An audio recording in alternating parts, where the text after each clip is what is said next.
Good morning. Today I have two things I'd like to do. I'd like to give you an update on what our sweet potato patches look like. And the second part is I'm going to do an experiment to see how well it would work timing and material wise. I'll explain that after we walk through and take a look at the sweet potatoes. We've got sweet potatoes in 5 places in the garden, about 30 some plants in, and they're looking really good. We grow in western Pennsylvania, so that's not necessarily an area that's known for sweet potatoes. We grew 50 pounds last year. I'm hoping for more this year because they stored really well for us. So here you go. Apologies for not the best lighting right now, but there are 6 plants in this. It's an old composter. Last year it grew wonderful sweet potatoes. By the end of the season, the vines will completely flow over the whole thing and take up this whole space, where you just kind of like tiptoe through to get through the area. So those, you could see a lot of open space in here when we first planted them. We're getting lots of nice growth here on the vines. This one, let me try a different angle on that. This we just added. We had the brick bed had come to there, and this was open space in here. So we added just a little bit of planting space. Again, same thing. They're filling in that bed beautifully. So there's kind of like 2 of the spaces. We also use the bottom of that composter to plant over here. So again, same kind of scenario here. I think we have 8 sweet potatoes here. This is, our neighbor gave us this. This is a tribute to our bunny that we lost last spring. But these are doing great. We have started our sweet potatoes in 2 ways. In a cup of water with toothpicks holding the sweet potatoes up out of the water. And then the second way was in a pot of soil. That one was a combination of both. Both seem to be doing pretty well. This one right here was kind of a last minute add-on in terms of the bed. I would say that, and the growth isn't quite as good, but I literally just like took some compost, dumped a bucket of compost, dumped a bucket of soil, compost, so on and so forth, and just built this bed and planted in the same day. So it wasn't very well established. So we'll see. There's 6 in there. We'll see how well that produces. And we've got one other spot. This one's harder to see because this is kind of more of a hodgepodge. There's potatoes in here. The potatoes are volunteer from last year. They're ones that we must have missed when we harvested. And it's not quite as well established of a bed. I'll explain more. So here's a sweet potato. This one got planted later, as did this one. And then we've got a sweet potato there, right here. Here's a potato, sweet potato there, sweet potato, and here. I had picked up some sweet potato starts from the local farm and garden store, and then it wasn't time to plant yet. It was too cool, so I was keeping them in a cup of water and changing the water out frequently. I think they just got a little bit of funk in there. They weren't doing real well, so I replaced some of those with some of the slips that I had a little bit later, so some of those are a little behind. We'll see. Last year, the composters grew much better sweet potatoes than the in-ground, like kind of the in-ground space back there. And the space along the back, the last one I showed you, we actually, 3 years ago, planted potatoes in there in hay bales and old leaves and compost. And then what's left there, what remains, is just those bales of hay and the leaves broken down. So it's never been turned. It's just that broken down organic material sitting on top of the soil that was already there. Now, I refer to this as my wagon of guilt, because it's the plants that I haven't gotten to. I've done better because I've given some away. These we just need to figure out where these are going to go. So there's not as much sitting here. And then over here we have some aromas that I started that I'm going to try a late shot of determinate tomato plants. What I'm going to experiment with this is kind of for the sake of those of you that out there that are maybe limited on space or don't have a place to dig up or that kind of thing for a garden. So we still have some sweet potato slips going that I've been debating, like I should just compost them. I don't have any place to plant them. But what I did is I picked up 2 bags. I got a bag of potting soil. My daughter's outside the fence, and the border collie does not approve of the flock being separated, mainly his girls. So I've got some organic growing medium. This is from Ohio Earth Food Incorporated. I got a bag of different kind of potting soil that I've had good luck with. So what I'm going to do, in just a second, and then I've got this Just Natural organic raised beds. So my girls have a very expensive yard sale pickup here that they want to demonstrate for you. 2, 1, run! So any type of activities where you get water sprayed on you in the middle of summer when it's fairly hot is very exciting. Okay, so coming back here, hopefully with a less barky dog, I got a bag of raised bed planting mix. So this is specifically just for a raised bed. The other one is actually potting soil, organic growing medium from Ohio Earth. This is Just Natural Organics, and it's just raised bed soil. Now I'm using an idea that I saw on Roots and Refuge. It was actually one of the first videos I watched from them, where they just laid a bag of soil down and cut a rectangle out of the top, and Jess was planting greens in there and then putting like a clear container over it to plant like greens through the winter, kind of like as a greenhouse. Now I tried that, it didn't work for me. I don't think it didn't work because it's not a solid idea. I think it just I didn't have the timing right in terms of getting it established enough before it got too cold, or I need to kind of, we'll figure that out. But anyway, the first year I had planted sweet potatoes, when I finished, I had 2 slips left, and I had that bag of soil sitting over by the house where the greens had kind of finished. They were either dead or had bolted, I can't remember which. And I'm like, well, I have 2 slips left. What harm can it do? The soil's already just sitting here.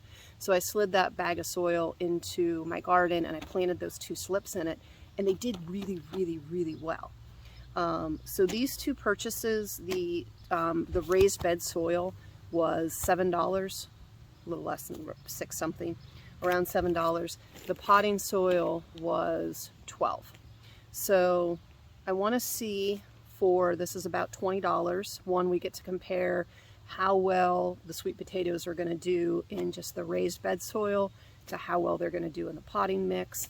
It is a little bit late, it's almost the end of June, but I figured it's kind of an interesting experiment to try out, and the other option is to just throw these in the compost. So let's see what they can grow between now and right before frost in western Pennsylvania. Forgot my sweet potatoes, but I'll get these set up and then we'll go from there. So the first thing I'm going to do is I'm going to poke some holes in the bottom for drainage, and then I'm going to make sure the soil's kind of settled in so it's somewhat flat, and then we're going to cut a rectangle out of it. So first thing we're going to do here, got a lot of mulch sitting here, try to create a slightly flatter surface. That's pretty good. So yeah, this one is Just Natural's Organic Raised Bed Planting Mix. So this is actually soil you would purchase to put in a raised bed, whereas this one is organic growing medium. It's great for bedding plants, greenhouse uses, potting, seed starting, and cutting. So this is like a potting mix. This is made for raised beds. This one's Ohio Earth Food, and this one's Just Natural Organic. No affiliate or anything, just sharing what I have. This was $12, this was about $7. Okay. So, whoa, it's a little hole in the top. Not bad. Okay, so Just going to poke some holes, again, just for some drainage in the back there.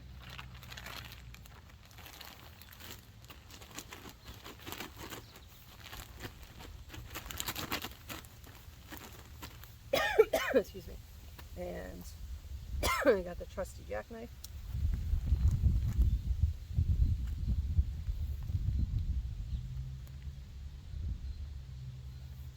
We're cutting a rectangle out of the top.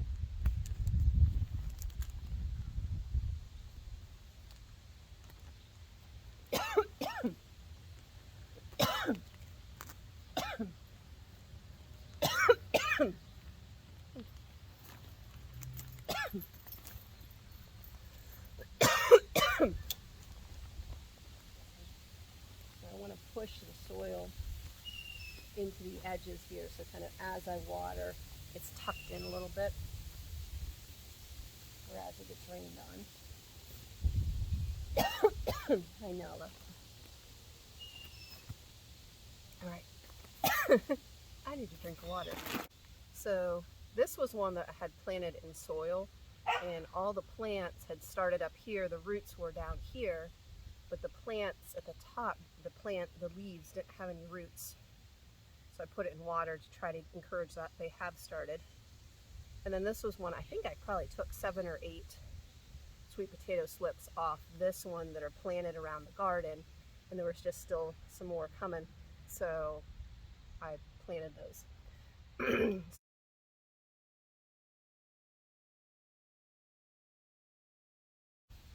I'm actually hoping that this one works better than the potty mix, because that's $7. That's a pretty good deal. I feel like there's other things you could do. Part of me'd like to try this with like some green beans. But I already have enough planted. So this is mainly an experiment, like I said, for anybody out there that just doesn't have the space or the infrastructure. Want to know, will this work? Will a bag of $7 raised bed soil, just like this, work for growing some sweet potatoes? So that's the experiment. So I'm going to do a mixture here. These are just starting to produce like little tiny roots. Let me see, can you see that? The light's really bad right now, but there's just some little tiny roots coming right here. So we're going to pop. And that's just like one little leaf there.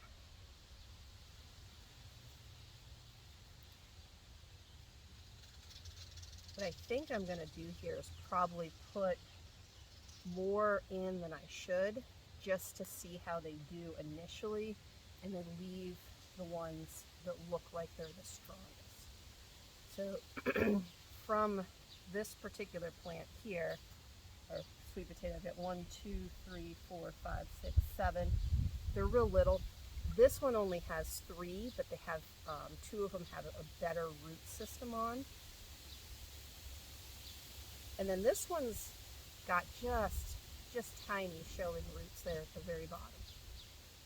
So, got that. Now I'm going to put, I know this guy is really tiny, but this is the nicest amount of roots, these 2 here. So I'm going to put 1 in the potting soil. This really needs, the potting soil really needs some moisture here. I will water these in. You know what? Hang on. I'm going to water this first.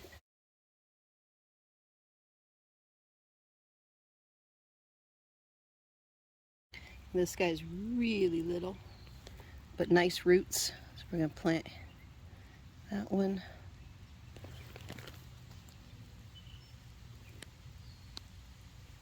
Right here.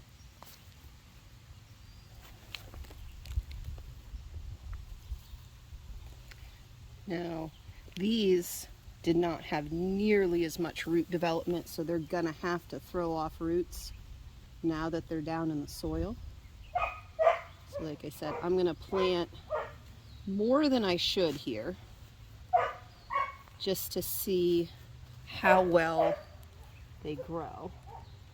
Oh, I can actually spread those out.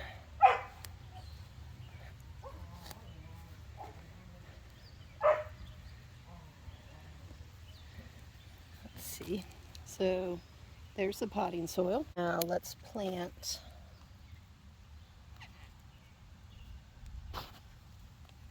this one. So now we've got one that has a nice amount of root. I'm putting that one right here. So I put the two that were from the same sweet potato that were smaller but had some better root on them at the top left corner of each bag. So there's not as much green there, but there's a lot more root to get it set. Now this one, I'm going to bury this chunk of stem because there's no root on that whatsoever. See what happens with that. This one just has one itty bitty root right there.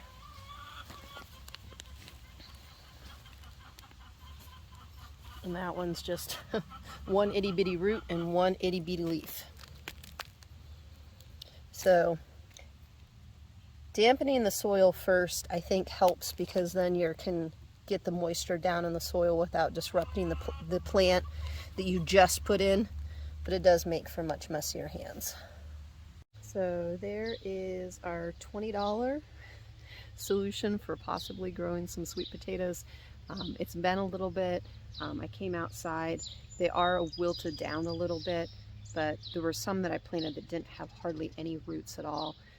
I did give it another, I filled another watering can of water and watered both of them. At the moment, I kind of like the raised bed soil a little bit better.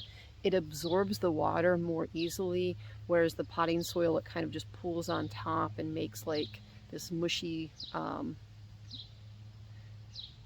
puddle of potting soil and water. It takes longer to absorb in. It may be just I need to get that soil good and saturated, and then it will pull the water in more quickly. So no reflection on that potting soil, really. It's just a matter of figuring it out. But at the moment, like knee-jerk reaction, the raised bed soil is a little bit nicer because the soil soaks in, or the water soaks into that a little bit better. So I'll keep you updated. We won't know how this experiment turns out until sometime in September, which is typically in this area when we're starting to look at first frost, like September. Usually October we can make it to, but it's possible in September. So September or October, we will find out how this experiment worked out. Thank you for joining us, and we'll see you on the next one.